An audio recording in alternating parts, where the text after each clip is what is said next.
Primeira Carta de Pedro, capítulos 4 e 5.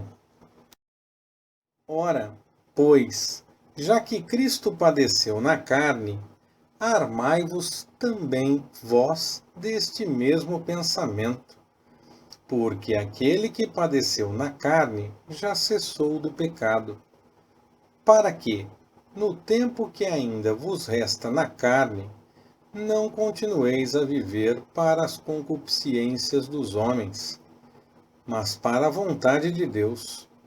Porque é bastante que no tempo passado tenhais cumprido a vontade dos gentios, andando em dissoluções, concupiscências, borrachices, glutonarias, bebedices e abomináveis idolatrias.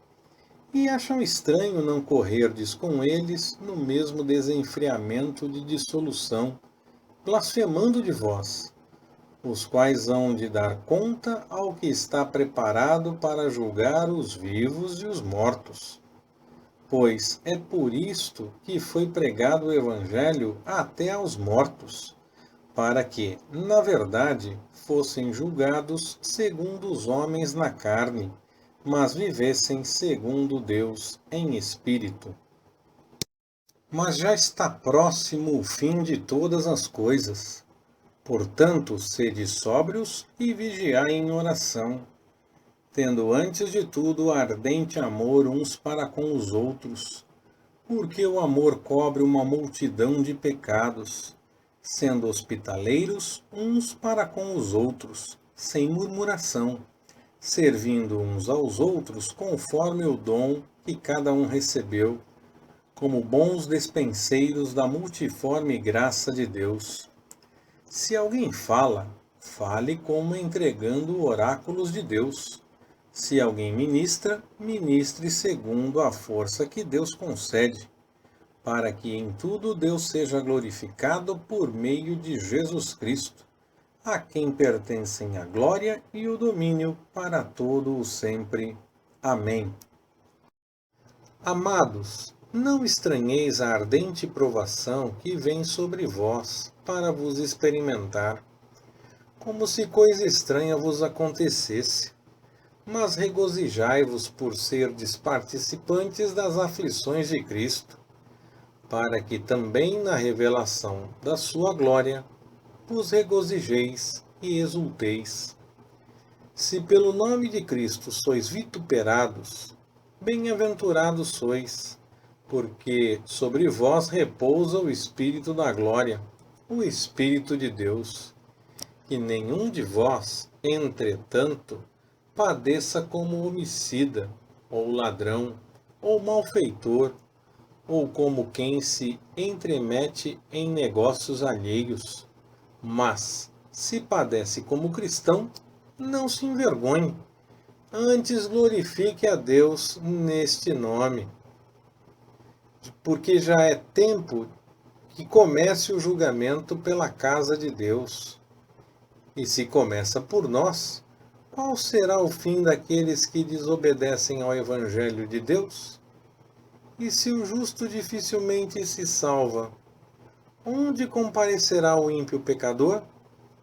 Portanto, os que sofrem segundo a vontade de Deus, confiem as suas almas ao fiel Criador, praticando o bem. Aos anciãos, pois, que há entre vós, rogo eu, que sou ancião com eles e testemunha dos sofrimentos de Cristo, e participante da glória que se há de revelar. Apacentai o rebanho de Deus, que está entre vós, não por força, mas espontaneamente, segundo a vontade de Deus, nem por torpe ganância, mas de boa vontade, nem como dominadores sobre os que vos foram confiados, mas servindo de exemplo ao rebanho. E, quando se manifestar o sumo pastor, recebereis a imarcessível coroa da glória. Semelhantemente vós, os mais moços, sede sujeitos aos mais velhos, e cingi-vos todos de humildade uns para com os outros, porque Deus resiste aos soberbos, mas dá graça aos humildes.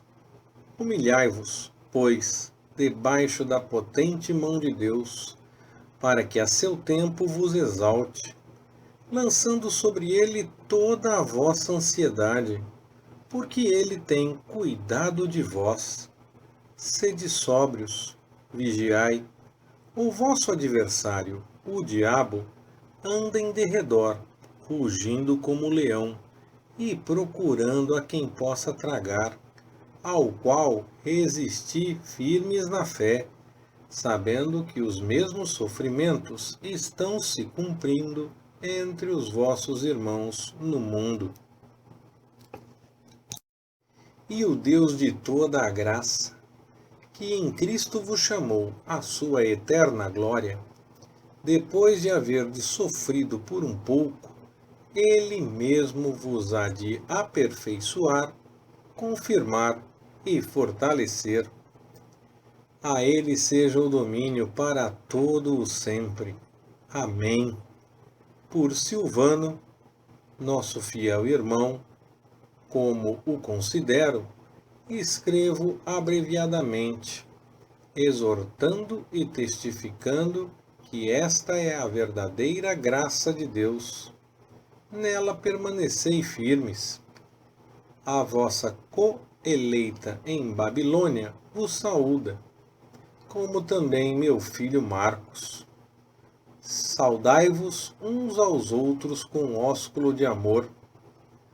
Paz seja com todos vós que estáis em Cristo. Leitura Pastor Ricardo. Compartilhando na web. www.compartilhandonaweb.com.br Ministério Compartilhando.